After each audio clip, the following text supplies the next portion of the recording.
Hey, my loves, it's me, Keisha, and I am back from my little mini vacay. Hope you guys didn't miss me too much, but I missed you. Yes, I did. Yes, I did. The woody baby. I missed you guys so much. Anywho, I am back with my all tea, all shade, Raising Kanan Season 3, Episode 1 review. And I am not done with my Exposing Diddy series at all. Be expecting some new videos as well from that series. I literally just dropped one yesterday featuring Aubrey O'Day from Danny D. Kane and some accusations that she made against Diddy early 2023, but this is something that she's been saying over the years, but this is from a most recent video interview of hers, so make sure you check that video out as well. And thank you all once again for all of your support with my Exposing Diddy series. Thank you. But anywho, let's get into this Raising Kanan review. So we start off the episode with Rock in the hospital on the phone with Lou, telling him to tell the police that Crown was behind this powing, okay? They're gonna blame everything on Crown because Crown dead. So how you gonna argue with a dead man? You can't. So it's ours against an unalived person. So we win, you lose. Losers. So of course Lou is in his sad boy era, like, cause he just lost his little Puerto Rican flame child. His dreams of being a record producer has pretty much dashed and gone away in the wind. Like, it's just one L after another for him. And remember, Rock had just cussed him out and told him basically, you my B, okay? You do what I tell you to do, all right? You're under my thumb for the rest of your life, and there's nothing you can do about it, little brother, okay? So then we see Marvin, who, remember, got shot. He bleeding from the stomach. The dude with the wheelchair, who's paralyzed, was the one that helped save him. So they in his Volkswagen, child, and he takes Marvin to his crib or somewhere to pick up some boxes. I don't know what was in the boxes, but obviously it was important to him. It was like information, or maybe it was, I don't know, was it some stuff from the baby mama? I don't know, but it was stuff in the box that he felt the need to go and get, okay? And he just holding on by a thread, child, because he has been powed in the stomach and it hurt like I don't know what. So Kanan and Jukebox are at the hospital, and they see on the television that a news anchor says that wrongfully accused inmates are being released from jail. And I knew that that was going to mean something, that they had their characters focusing. Something's about to go down with that. Now, mind you, Kanan is only there to go along with this story, you know, for his mama or whatever, but he really ain't fooling with Rock at all. Like, he cannot stand her at all. So then we see Neek return home from saving Rock's life, you know what I'm saying? And he walk in the crib and his baby mama like kind of shook, and he like, who is that in the kitchen? Come to find out, it's his brother Ronnie, who's been released from jail like a week or two earlier than expected. So Ronnie at the table eating cereal, whatever, and he literally looked like a black Jeffrey Dahmer, like scary, weird. And I feel like I think his character had something to do with the inmates getting released early or something like that. But anywho, Ronnie scares me. Okay, he looks like a serial killer, and I would not be able to sleep in that house knowing he's there. Okay, I gotta go. Okay, I don't know what else to tell you. So, you know, his brother is really like focused, doesn't really have too much to say. He pretty much ignores him, and his brother peeps, he had blood on his fur. He was like, where'd that blood come from? And Nick was like, oh, I scratched it myself. And so the brother was like, yeah, you still on that BS. Okay, girl, I ain't got time for this. All right, I'm plotting and planning. And yeah, if I was a baby mama, I would have got me and my baby, okay, and went elsewhere, because I'm not staying in this house with him. He looked like he'll murk all of us, okay? in his sleep, sleepwalking. Like, no. So then we see Rock talking to the detectives, and she's blaming Crown for the pow-powing of herself and at the studio. And Detective Howard walks in as she's talking to the detectives or whatever, and he literally backs up Crown being this horrible person that was, involved in a lot of street mess or whatever. And when they asked her to tell the story of how everything happened, she was like, look, I done told y'all like 1, 2, 3, 4, 5 times. This is my last time telling you. So she reiterates the story and was like, the dudes rushed in, was shooting at her or whatever. And she was able to pow them. And then she didn't have no more ammo or something, she said. And then she was able to get one of the other guys' gun to pow the other guy. Child, and they looking at her like, so, okay, girl, you MacGyver, you Tom Cruise in Mission Impossible, okay? Like, who you think you are?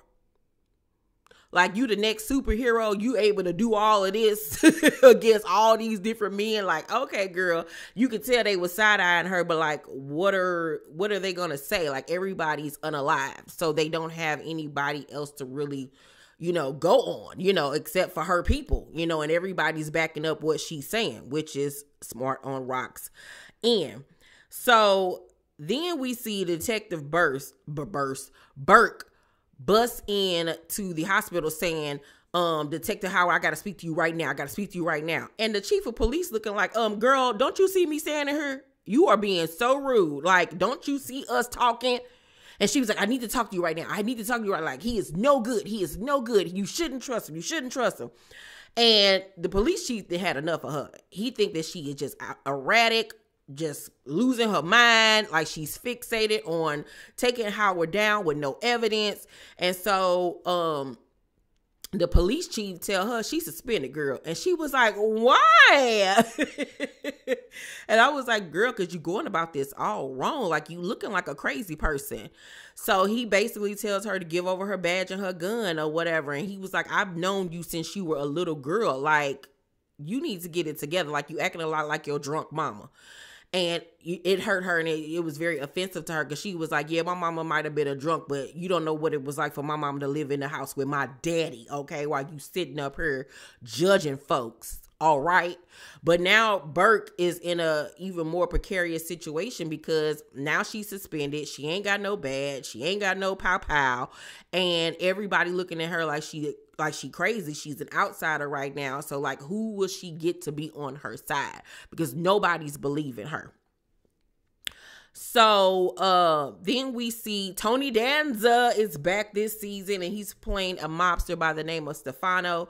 And Stefano go off on his man Sally, who was, ordered to go and put this hit out on Lou and them, and as well as Rock. But of course they didn't finish the job, because Lou and Rock are still living. And he go off on dude like, I asked you to do one thing and you can't even do that right. Make it make sense. So he basically demote old boy. He put him on punishment because he is pissed. And he tells the dude Sally that the feds got, they places bugged except for that one spot. So he was like, be real careful when you out here talking or whatever. And I can't wait to see what Tony Danza character is gonna really do. I can't wait to see how he shake, because I love Tony Danza. He's always been down for the cause and for the brown. Okay, so Ronnie does not like how Neek is running things while they're taking a drive. He's seeing corners that they used to occupy, ain't nothing happening on them, and he basically telling Neek, like, you letting Rock run you, like you basically work for her, like what is going on? And Neek trying to explain to him that since you've been gone, things have changed, girl. Like, you need to get with the new times. Like, I'm doing the dang on thing.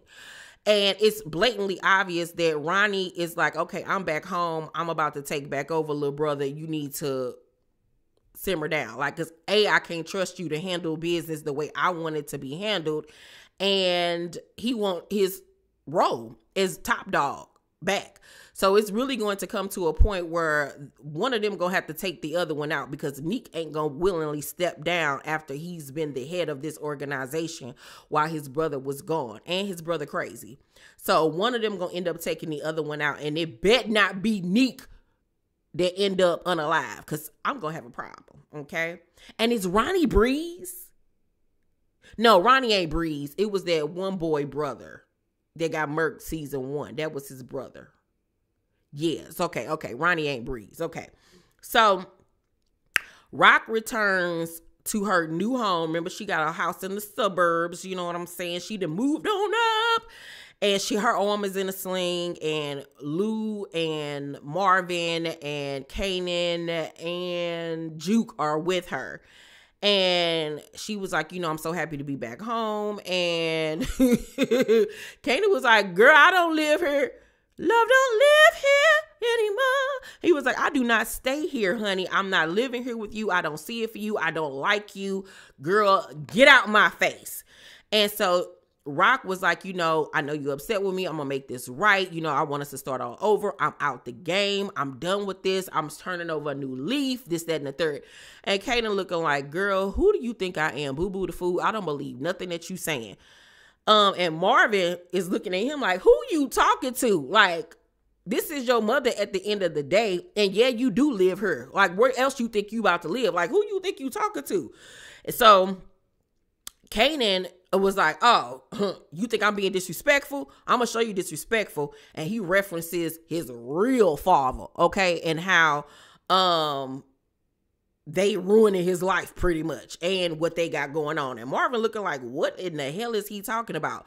Kanan storms out. Juke follows him and tries to talk some sense into him to start anew with his mama, because she just lost her mom. And she was like, maybe she is changing this time. I really believe what she was saying back there. And he was like, girl, I know her. I know her. And this ain't that. She is not changing. She is the devil incarnate, and I don't want nothing to do with her, and I'm not living here. So Juke go back inside and was like, I couldn't get through to him, and Rock is just like, oh my God, what am I going to do with this boy? Now, Famous is getting evicted, child. And mind you, he ain't got no money. He ain't got no job. He ain't got no prospects. He ain't got no nothing. And before that, let me go back, because Rock ends up telling Marvin who Kanan's real dad is. And he is like, girl, what? He was like, you been keeping this a secret from me this whole time? He was like, do Lou know? And she was like, no, he does not know. Like, he the last person that need to know right now. So Marvin is shooketh, okay? But he ends up riding with her in the end anyway. Like, one thing Marvin gonna do is always ride with Rock. Now, Lou, much like Kanan, he ain't got time for her shenanigans. Now, back to Famous. Like I said, he got an eviction notice. He already living in the slums, child. He can't go back home. So he looking at Kanan like, dude, if I could go back home right now, you don't think that I would? Like, you tripping. You need to go back home. This ain't what you think it is. So, Kanan like, we need to get on a new hustle. And Famous like, hustling just ain't for me. I'm not built for this life. Like, no. But he was like, how else we gonna get money? And so they just sitting there trying to figure out like what they gonna do. So Lou tells Marvin about Scrap being murked for no reason, and that Rock had it all the way wrong, and that he shouldn't have went out like that. And Marvin, once again, is making excuses for Rock, saying, yeah, it might have been a mistake, but he was still moving funny. And Lou like, dude, get off of Rock coochie. Like, get your mouth off her clit, sir. Like, dude, she ain't no good. Mind you, he over there drinking and thinking, child. Like, he is just going through it. And like, nobody's listening to him. Like, nobody. Like, he ain't got nobody he can trust to turn to or nothing while he's going through it. And I feel low-key bad for Lou, because it's obvious that he want a better life. But I'm like, okay, if you want a better life so much, you got money, go. Move away. Go. You can leave if you don't want to be there. Like, go. So, Kanan and Famous go to Famous weed plug about, selling for him. And dude was like, nah, I ain't trying to get involved in all that. I got visitation with my son. I'm trying to play the game with him right now. nah, I'm not down for that. And he was like, and plus, I'm not working with him. He a fiend. And the son co-signed like, yeah, he just came over here copping the other day. And Kanan was looking like, you mean he a fiend? And Famous played off like, yo, he don't know what he's talking about. And I was like, yeah, you better listen. Yeah, because your friend is a basehead. And yeah, he about to be out there real bad in a minute. And he going to get you caught up because he going to be smoking all of y'all supply. Yeah, and it's going to look real bad. And I hope that it ain't a situation where Kanan going to be the one that have to put down Famous. Because that would really harden him. Really harden him. Like, and really show how he became the ruthless person that we saw on Power. You know what I'm saying? I could see it happening though. So Marvin offers to go with Juke to her mom's going home service.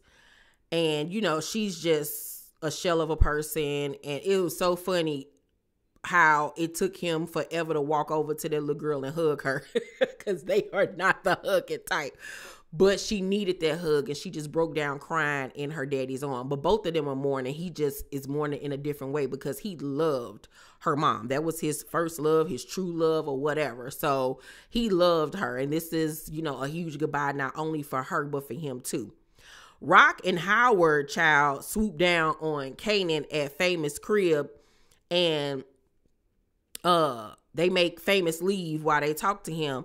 And Kanan like, dude, Burke know everything. So while y'all sitting here trying to tell me what I need to be doing, y'all need to handle y'all own scandal and get this together, because even with her being suspended, as you say, she still knows. And that's a problem. So Howard was like, I'll handle her.